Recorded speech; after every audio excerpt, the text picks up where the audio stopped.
ang dapat piliin? Pagsulong o pagunlad?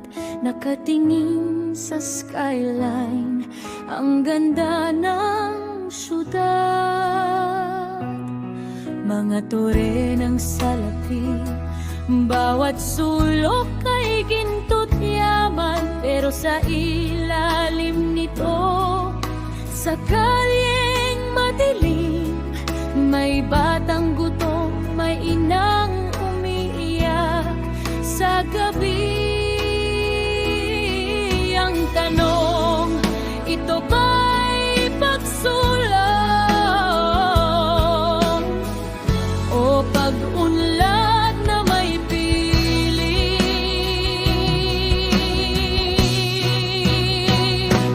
GDP ay tumataas, palakpakan sa Kongreso, pero ang Gini coefficient lalo pang lumalala. 10% ang may hawak ng kasiyahan ng siyam na siya. Pagsulong o pag-unlad, alin ang tunay na kailangan? Pagsulong o pag-unlad, hindi ba't iisa ang kanilang layunin? Hindi, hindi. Ang isa'y numero, ang isa'y puso, ang isa'y piyena lumalaki, ang isa'y piyena patas ang hati.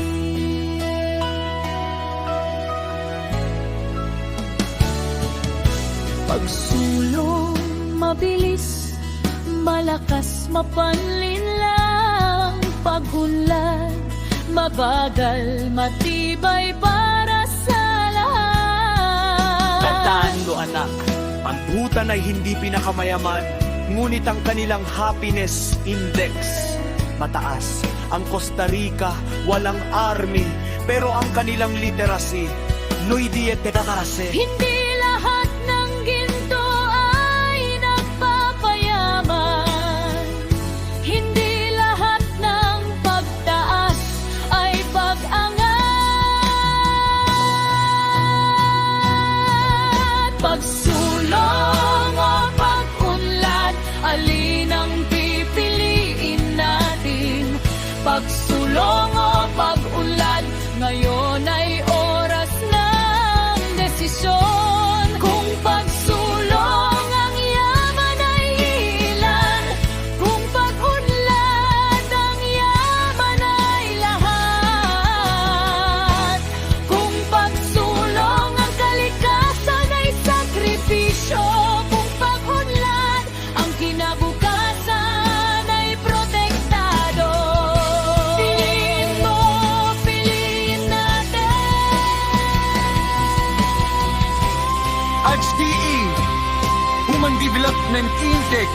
Hindi lang GDP, hindi lang GDP.